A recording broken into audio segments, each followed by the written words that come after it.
Welcome back to Boring Reviews. Boring land. Oh, just kidding. Blasphemer! Hello, right. Boring Review Nation! Kind of pointless. We know all things. All right, welcome back to Boring Reviews. Nick here. Jodi there. And we are here for another Geography Now. Woo woo! And this was a requested one, and it is the country of Sri Lanka. Now, this has been requested a lot, maybe by the same guy on every single video, or different people. Either way, it was successful because we are reacting to it. And Sri Lanka is a fantastic country that I don't know a lot about. What I do know is from learning about cricket and whatnot. But I admire their cricket team. Smaller country, a lot of success in the cricketing world. So I'm excited to learn other things besides just the cricket from Sri Lanka. I'm going to admit, this is going to sound awful. I have never heard of the country before cricket. Once cricket was done, then I heard of it. And now I feel like I constantly hear it everywhere. I feel like I'm hearing it in TV shows and all this stuff. So I'm like, oh, okay. I had heard of it. I knew very little about it. We used to have a substitute that was from there. But I had heard the name beforehand because I always thought it was like a really cool, like a fancy name, Sri Lanka. I don't know. I love the name, but I hear what you're saying. I mean, we said this many times on this channel. Here in America, geography may not be the strong suit. Yeah. Unfortunately, I guess it goes along with that stereotype that Americans only think about themselves and think that the world revolves around them. Kind of fits when we think about geography. That is a stereotype because a lot of people in the world only think about themselves. Yes. But not everyone. And hopefully not us at all times either. Fingers crossed. If you like our reaction at all to this video, please don't forget to like, subscribe, and hit that notification bell so you're aware of our next uploaded videos. All right. And if you have a country you really want us to watch, let us know in the comments. Please do. Here we go. The Pearl of the Indian Ocean, the Teardrop of India, the Isle of Dharma, Ceylon, Taprobana, Teardrop of and India. Mumudi Chola Mandalaman. To the Tamil, it's Ilankai. To the Sinhalese, it's the one you've probably heard, Sri Lanka. This place has had so many names, and today it goes by the next country up here on Geography Now. It's time Quite to the intro. Geography Now! Hey everybody, I'm your host Barbs. Get a Geography Now mug and Geography Now shirt at geographynow.com. It's not selling out if it's my brand. Few countries on Earth have such a small size with a massive ancient backstory that predates the invention of paper. And as you guys know, I love having people from the countries in the country episode. Today's guest star is going to be Janelle. What's happening, Sri Lanka? First of all, what is this you got going on? This is actually, so if I were to wear this shirt in white and wear my white sarong, that would have considered the national outfit for Sri Lanka. But I had to spice it up, man, you know. Clearly, We matching. Yeah. We matching. All right, Janelle, very quickly, what are some things you think the whole world should know about Sri Lanka? We have the most prettiest girls on earth. Check. And, you know, prettiest guys, too. You know, you see this. Hospitality it's at like 308%. Yes. And, hey, How come all the guys he brings on here are all You jacked? are not India. No. Does he need to go to the gym or Nothing wrong something? with India, though. Hey, I love India. Just letting y'all know. With that, let's jump into this country that is definitely Let us not know. India.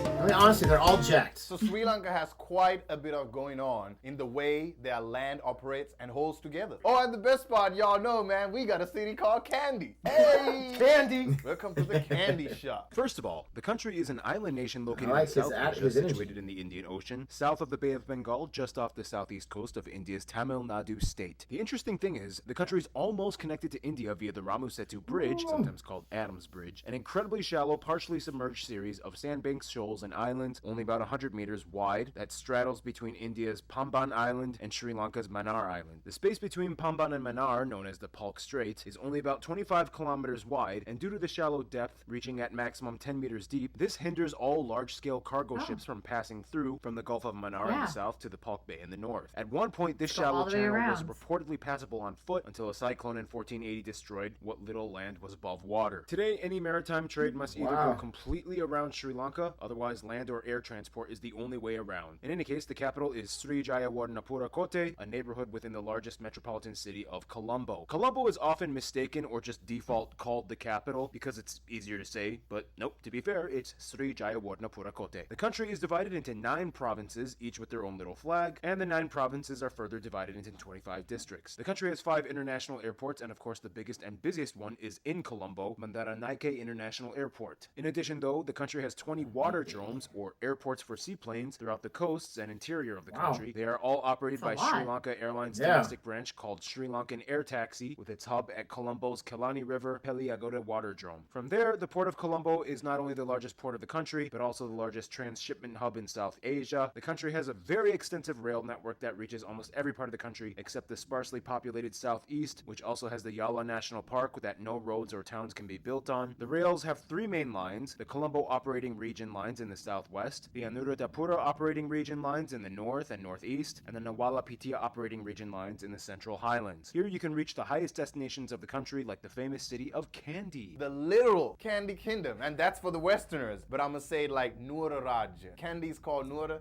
so we say Noora Rajya. Oh, and also, I heard something about the word hotel. It means something different in Sri Lanka. Explain about that. It's so funny that you caught that. So hotel is it could be your sandwich shop, man. Yeah. You'd be like, oh yeah, there's a hotel over there. So if I go to Sri Lanka and I ask for a hotel, you could point me to a cafe. It depends on Made what of you're looking directions. for and whom you ask. You have to be You know, specific. Yeah. Now in Sri Lanka, you're going to see a lot of past. So what do you and call a present. hotel? For example, of Yeah, course, right. you have the metropolitan layout of skyscrapers and towers in Colombo or Negombo. Beautiful. But then Yeah, right in the it's middle of the nice. city, you'll find statue after statue of Buddha Yeah. and centuries-old Yeah. traditional dagobas. I think that's what I heard. What are they called? Oh, it's called Bodhia. You're Bodhia. talking about the half dome, right? Yes. Yeah. That's the The Bodhia. shrine thing. Yeah. Yeah. What do you man. call it? Bodhia? Bodhia. Janelle, thank you for correcting me. Oh, and all over it, you'll see tanks or huevas, I think they're called. They were built by. Man, y'all, he's trying. He said vavas. It's called a vava, Veva. Vava. Veva. Va. Ve. Va. Now explain Veva. what is a veva. So that's a man-made, pretty much a lake, and they're Jeez. all over Sri Lanka, man. Depending on the kingdom,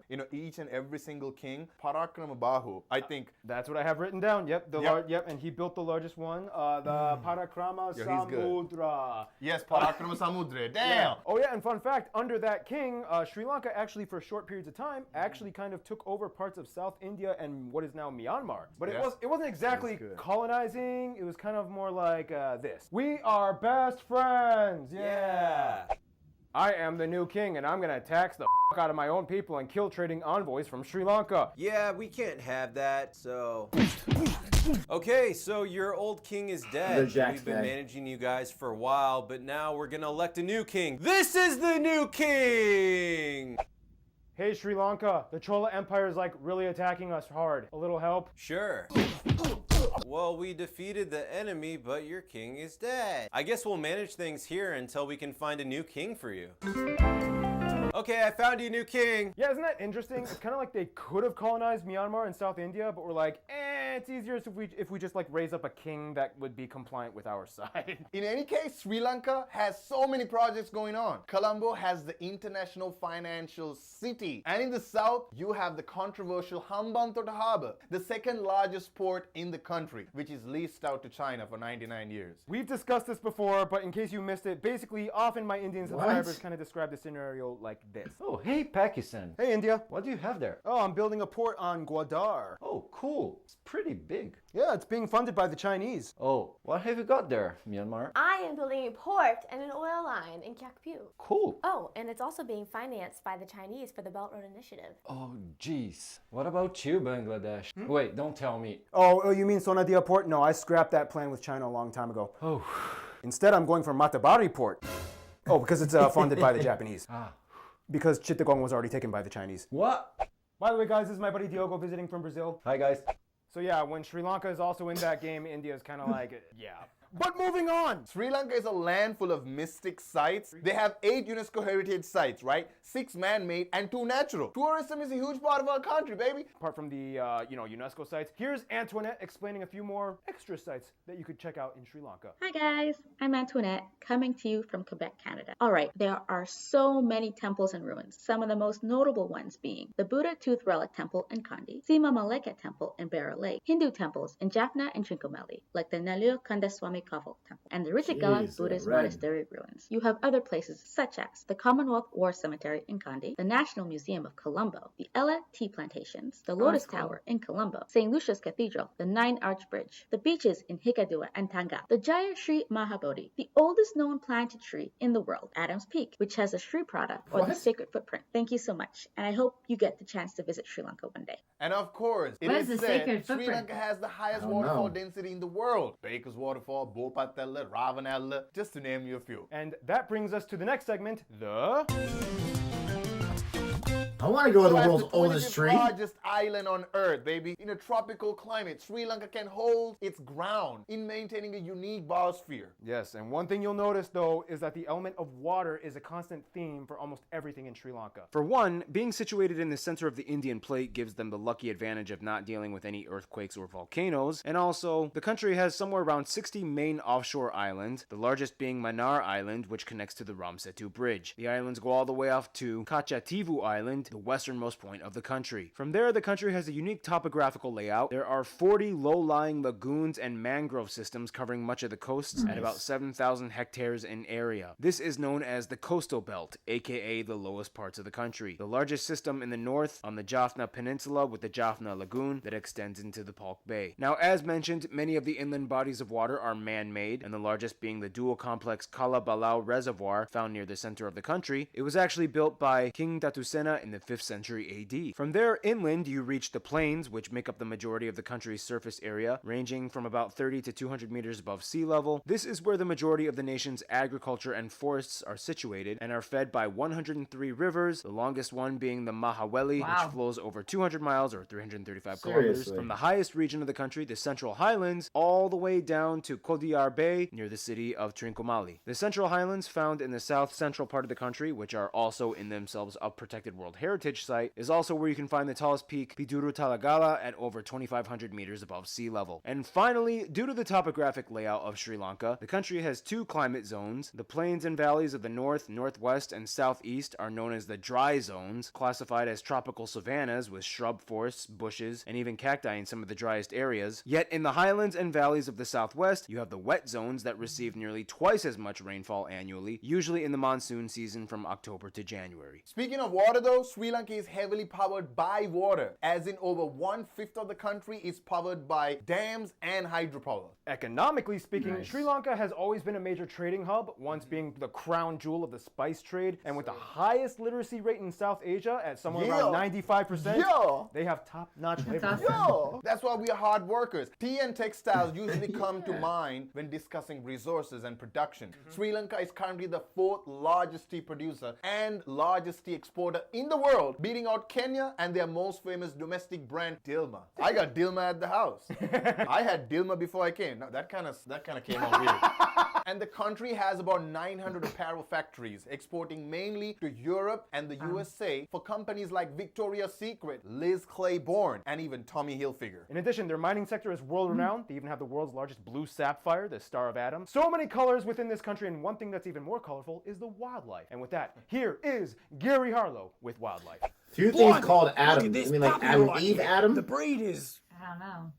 bird. Now, it's no surprise that a tropical guy's island voice. like Sri Lanka, nearly 1/5 of all flora and fauna are endemic, like the national tree Ceylon ironwood. The country has over 25 national parks, many with their own specialty, like Delft Island is one of the only few places in the world with wild ponies. Don't ride the ponies. The largest parks, though, are Wilpatu and Yala. In these parks lie some of the most fascinating mammal species, like the purple-faced langur, the Sri Lankan sloth bear, the grizzled giant Sloth squirrel, bear. and the two animals that are sometimes considered national animals, the Sri Lankan elephant and the leopard. In fact, Sri Lanka is the largest elephant density in South Asia and has the largest elephant orphanage in the world at Pinawala. Birds are very prevalent here too. Some consider the Sri Lankan jungle fowl the national bird. And finally, the south coast of Sri Lanka is famous for being the best spot to not only see blue whales, but if you're daring enough, you can actually swim with them. And speaking of swimming with whales, I gotta catch a wave and surf on out of here. This is how you surf in Sri Lanka. Thank you, Gary. Yes, whales, the ocean, guys. once again, the element of water. You've probably seen those images of stilt fishermen from National Geographic, right? Yep. That's a Sri Lanka. Oh, and speaking of seafood, Hey guys, Not thanks so much serious. for having me on. I am so excited to be here to talk about one of my favorite topics, Sri Lankan food. So seafood plays a huge role in our cuisine. In addition, did you know that cinnamon actually originated in Sri Lanka? And no shocker, we are the #1 export of cinnamon around the world. There's about 10 different varieties and all of them slightly different in profile, but so good. So I wanna get to the list of foods starting with jaggery and lump rice and hoppers and string hoppers and vada and puttu and coconut milk rice, more affectionately known as kiribath, with some spicy sambal and some hot milk tea in the mornings is the perfect breakfast item. Egg kothurti or vegetable kothurti, and my personal favorite, mutton kothurti. So good. We have the cashew curry, we have the breadfruit curry, we have Jaffna style nanda curry, also known as crab curry. Sri Lanka is also known for the famous king coconut, but what it's really used to make is a popular coconut liquor. So excited to be on, so excited to be sharing such an amazing topic with you all, and thanks so much for having me. Have a good one. Oh, Sri Lankan crab curry. You know, now you guys know me. I love jackfruit. You guys in the This guy. Bangladeshis do it really well. oh Jackfruit. yeah, man. Well, clearly Sri Lankans are definitely great cooks, and Oh. there's a lot of other great things too that Sri Lankans are known for, which brings us to the next part, So I asked you guys, what does it mean to be Sri Lankan? And here's some things you guys, the Sri Lankan geographers, have said. Sri Lankans are very hardworking people. We faced many bad situations in this country. Also, we do not hesitate to help each other when there is a bad situation in our country. Being Sri Lankan is a blessing. We come from such a small country full of diversity and many ethnic groups. And being Sri Lankan, more myself, a Sri Lankan Muslim, we've been here for so many years, so many centuries. I hope people learn from this video that Sri Lanka is the best place in the world. I think that the real beauty of Sri Lanka lies within our multicultural, our multi-religious and our multi-ethnic communities. That's what makes Sri Lanka a special country. Being of Sri Lankan Tamil descent, it means being proud and grateful to my mother, my father, my grandparents, and my aunts and uncles for protecting me and my cousins from the horrors of the Civil War that raged on for decades, due to their perseverance, and that's something that I will carry for the rest of my life. So, Janelle, in your opinion, what does it mean to be Sri Lankan? It is to be able to uphold all the values and everything that my parents have taught me. So there's tiny little nuances. There's like we would actually go down on our knees and touch the feet of my parents, and we would bow them. Depends on where you grew up. The culture gives you an identity. Right, because there's You a know lot what of I mean? different types of Sri Lankans out Absolutely, there. Yeah. absolutely. Yo, you could be Sri Lankan. Who knows? If you're Sri Lankan, can he be Sri Lankan? I'll just put this on. Yo, I used to wear this, and we eat with our hands too. We don't use fork and spoon. Oh no, yeah, that's the best way. You gotta feel the food. Hey. See, I told you he could be Sri Lankan. Anyway, with that, let's go to the graph. First of all, the country has a population of about 22 million people, and they are the oldest democracy in Asia since 1948. The country is primarily made up of the Sinhala at somewhere around 75%, whereas the majority of the rest of the population is made up primarily of Tamils divided into 3 groups: Sri Lankan Tamils at a little over 11%, the Moors at about 9%, and the Indian Tamils at about 4%. From there, the small remaining populace is made up of various people groups like the Burghers, the Malays, 1%. the Vedas, Chinese, and so on.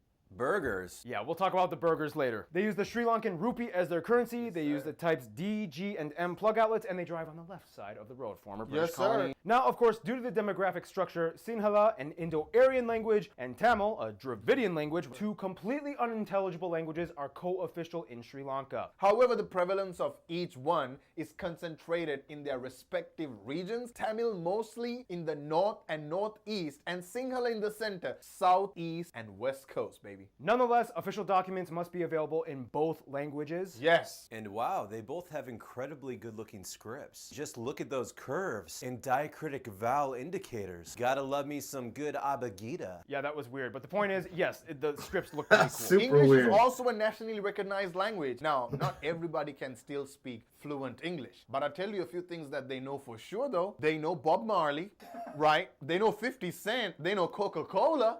That's all they need. That's all they need. That's all they need. What's crazy is like I've been to houses where they don't speak a word of English, but they memorize the whole rap. But they know the raps. Yeah. I'm like, you're really spitting, but you can't even speak a word of English. But like they know Peter Andre, Mysterious Girl. Yo, they know all of it. I'm like, how? I don't know who that is. Song, they're just gonna absorb it. I suppose my people just soak, like they're like a sponge. I mean, woo! In any case, prior to the British, the Portuguese, Dutch, and almost French all took a jab at trying to control Sri Lanka. This is also partially why you see so many Sri Lankans with Western names and last names, especially with Portuguese. In fact, the 3 most common last names in Sri Lanka are Pereira, Fernando, and De Silva. Yeah, man, that's so funny because as I was growing up, I read books and there was Fernandos and Pereiras and De Silvas. I'm like, but you look like me.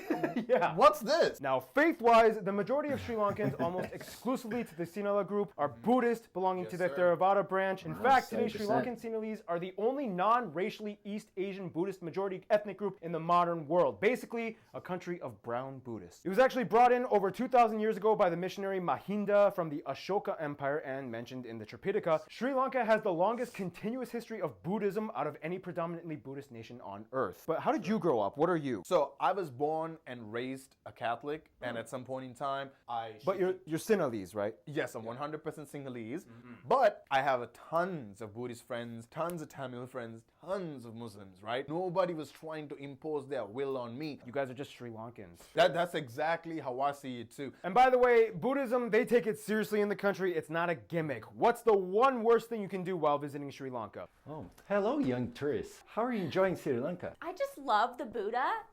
I took all these pictures in front of Buddha, and I want to buy a Buddha for my living room. Best thing, I have this little Buddha tattoo, and I just love that he's so jolly. I'm calling the police.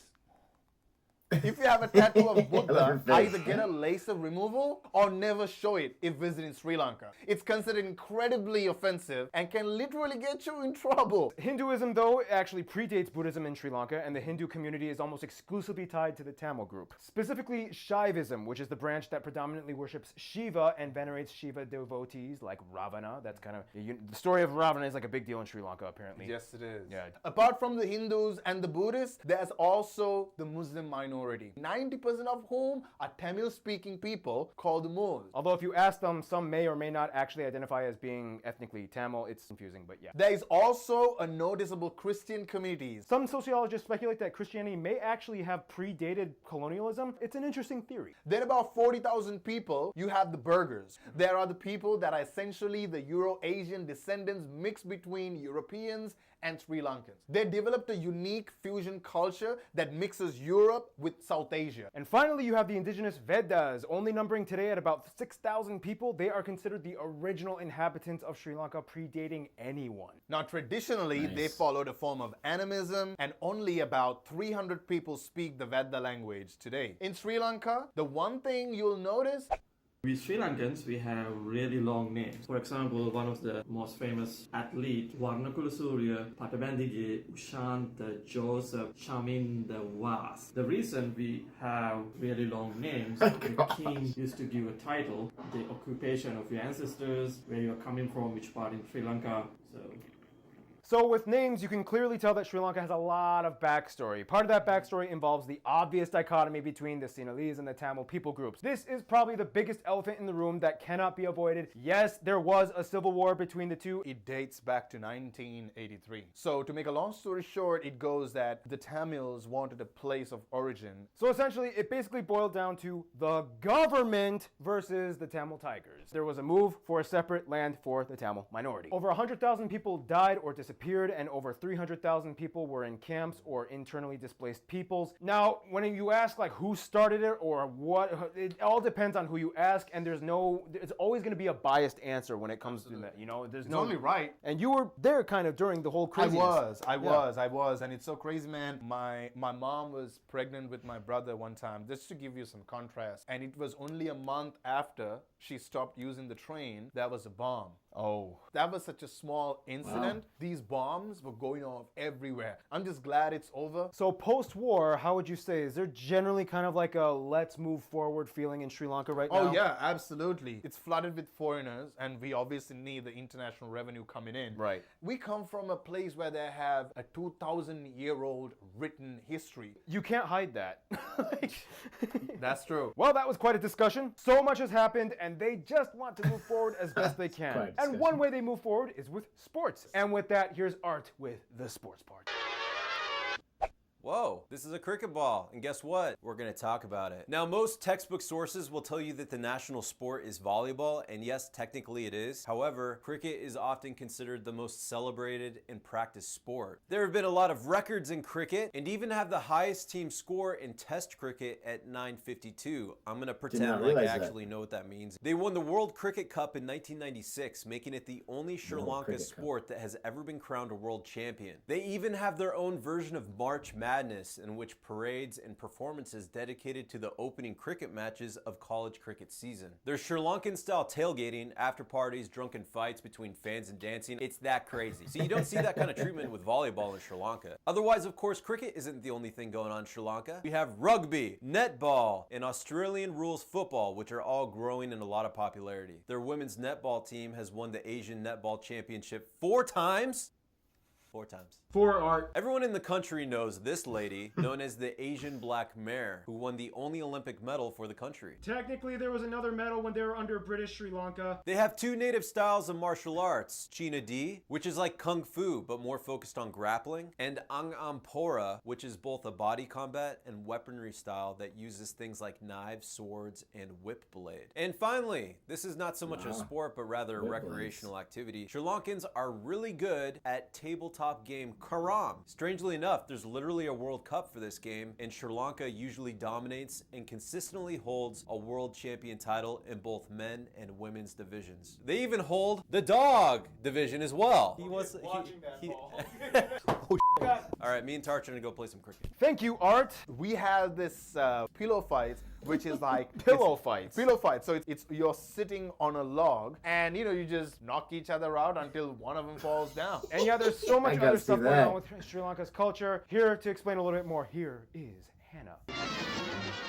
It's good to be back. Sri Lanka's origins are documented in the Mahavamsa, the Great Chronicle, and Kulavamsa, the Lesser Chronicle, with the first king in the 5th century BC to the British occupation in 1825. Within that time, it's also speculated that Sri Lanka might have the world's first hospital. And of course, with religion comes religious festivals and celebrations. Sri Lanka is actually the country with the 2nd most public holidays after Cambodia. Every full moon, or Poya, is considered a holiday. Each full moon represents a different story for Buddha. For the Hindu community, there are tons of distinct festivals and celebrations too. The most notable one probably being the Kavadi, or burden dance. Viewer discretion advised. This is a ceremonial sacrifice and offering practiced by Hindu devotees of Lord Murugan, the god of war, and the goddess Kali, the destroyer. Worshippers honor the deities by enduring pain in a variety of ways. And for the extreme, some may receive body piercings and suspensions by hooks penetrating the skin on the back. If you're into art, you'll be pleased to find tons of Kandyan-era murals dating back to the 15th century. And just because it's kind of my thing, here's a bit of cinematic backstory. Dating back to the first Sinhalese film in 1947, Sri Lanka has seen its moments in the entertainment industry. Sri Lanka was also the setting for many Hollywood blockbusters, like The Bridge Over River Kwai and Indiana Jones' Temple of Doom. But if you guys want to learn more about film and culture and history through film of Sri Lanka, go follow the Filmography Now YouTube channel. Hannah has a spin-off. Hannah has a spin-off. And in these films, there's a lot of Never heard of that. historical music. Cool. And with that, is Keith even here? I really hope he's not. Music of Sri Lanka. One thing is for sure, Sri Lanka loves drums. Everything from the Udeki drum to the demon drum. The country is known for having 3 unique dance styles: the low country dance, the devil dance, and the candy style. There was a period in time when African slaves came over and played a major role in creating Bela. Baila. It's okay, Keith. Just keep going. This is probably the most popular music style in Sri Lanka, and it's played at everything from special occasions, weddings. This dude is probably the most well-known guy who helped create Bela. From there, Sri Lanka evolved its music industry into the 20th century and the 21st century. Sri Lankan artists and bands arose through the times from radio. There will be a list right here. Presenteth list. Yes, even English female rapper MIA is Sri Lankan. Yes. If you're Sri Lankan, let us know in the comment section down below what you think should be included in what we should know about Sri Lankan music. By the way, Hannah's new YouTube channel, Filmography Now. It's kind of cool. You should probably go check it out, even though I hate Hannah. Thank you, Keith. This is my Tupac of Sri Lanka. That's Clarence Vijayawardena. He is considered the king of Sri Lankan pop music. And then you got the Amaradevas, Nanda Malini. I'm telling y'all, man, we still haven't even tapped into 1% of the total potential of our music. As you can see, Sri Lanka has a lot to show the world with their culture and traditions. And with that, let's see how the rest of the world responds to Sri Lanka's colors in our final segment, the Red Zone. Much of Sri Lanka's history was already intertwined with international interaction. You don't get the nickname the Pearl of the Indian Ocean by accident. For one, Sri Lanka has stated multiple times that it takes specific non-aligned foreign policies and does not take sides with major world powers and pursues friendship with all. On that note, much of the government might say China is close due to the many loans and investments that have been given to them. However, like many other small developing nations, Sri Lankans are keeping a close eye on these acts. Many Sri Lankans move to Australia for studies and work, especially in Melbourne, which has the largest Sri Lankan community out of any city in Australia. Indonesia and Singapore offer visa-free visits to Sri Lankans, and many of the Tamil Sri Lankans have family with the Tamil community in Singapore. Now, you would think that as their closest neighbor, relations with India would be super close, but it's a little complicated. It's more like a love-hate relationship that they've had for thousands of years. Yes, in a sense, both the Sinhalese and Tamils have roots in India, and yes, they owe the introduction of Buddhism to India via the Ashoka Empire, and yes, India tried to help sort out the civil war, even though Rajiv Gandhi was assassinated by the Tamil Tigers on the process. Nonetheless, much of the diplomacy is rooted in aid that India provides, and of course Sri Lankans love things like Bollywood films and Indian cultural imports. They just, really hate the Indian cricket team. Pakistan has always been a closer ally, as Sri Lanka kind of acted like a transit point between West and East Pakistan, which is now Bangladesh, during the Indo-Pak wars of the 60s and 70s, as Indian airspace was closed to them. Pakistan in return has supplied much of Sri Lanka's armed forces with military equipment and has helped them during civil war times. In the end though, interestingly enough, one country that seems to pop out in many Sri Lankans' minds when asked which country is closest to them would be the Maldives. As island nations in the Indian Ocean heavily dependent on maritime trade and culture, the two instantly click on almost any diplomatic level. The heads of states have visited each other to discuss bilateral relations and interests. The Maldivian Defense Force is trained by Sri Lanka's military. Over half of Maldives' exports go to Sri Lanka. Many Maldivian tour operators are located in Sri Lanka with travel packages, including both countries, and they even share an underwater fiber optic cable for joint telecommunication service. Overall, these two countries work together very well and understand each other probably better than anyone else. All right, and in conclusion, obviously, Janil, I think you should take this. I'm out. So something that I want y'all to know, man, our bounce back game is super strong. People try to take over our country thousands of years ago. And then we had civil war going on. The tsunami hit. We bounced back from that too. And it's depicted in so many areas of who we are. We never stood down. We always rose. Well said, Janil. I love that. All right, and with that, what's the next country, Janil? We're going to talk about Sudan, baby. Next one coming up. Get ready. Stay tuned. I love that guy. He's got so much excitement and energy. He's awesome. Oh, that's awesome. Janil, that's his name. Good job, Janil. You earn a thumbs up. You did. Just kidding, Barbs. By yourself, because you are awesome. So, Sri Lanka, I'm not surprised by the amount of history. I'm not surprised by the length of this video. Yeah. Because for a smaller country and area, there's a lot of history there. And you see it in this video. There's so much more going on. All of those musical artists that they mentioned, I never heard of any of them. But I'm sure that they're fantastic. If he's talking about the one being the Tupac, basically, of Sri Lanka, the biggest pop artist. That's the thing about these videos is there's so much going on in each country, not just a few things that we know nothing about. And even people that watch these videos from these countries, like, oh, you missed this, you missed this, because that's going to happen. But it can only fit so much. There's so much going on that we just don't know. Yeah, it's crazy. It's super crazy. I had never heard of the country of Maldives or whatever that they have, that they're best. I've heard of it. Didn't know where it was geographically. Oh my goodness. So like when he was talking about that, I was like, oh, I feel like such an idiot. Well, you watch these with humility. You do, knowing that you don't know everything, and you tend to know the countries in the area of where you live better than maybe across the world. You would hope so, right? You would hope so. There's even parts of this country I don't know a lot about, and it's also interesting how he brings on different guests from different countries, and they know so much. Now I'm sure there's research, I'm sure there's cue cards, but they know so much about their country. I'm really proud of that people have that educational tie to where they're from their homeland, and they can tell other people about it. Not like, when we're talking, we're like, we think. But the thing is, like, we're not afraid to admit when we don't know something. How many people are able to do that, especially recording themselves on YouTube, admitting I don't know something? It's almost like taboo. Don't just fake it until we're going to be honest at all times. But yes, it's there's so much going on there. It's interesting how they don't really have too many they don't have too many allies, but strong allies besides the Maldives. And it's really interesting the thing with India.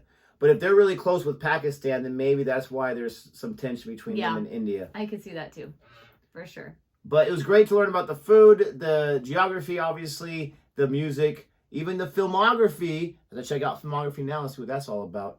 But thanks for letting us watch this. Thanks for requesting this. Thanks for watching us watch this. If you liked whatever you saw, don't forget to like and subscribe. And until next time. Goodbye.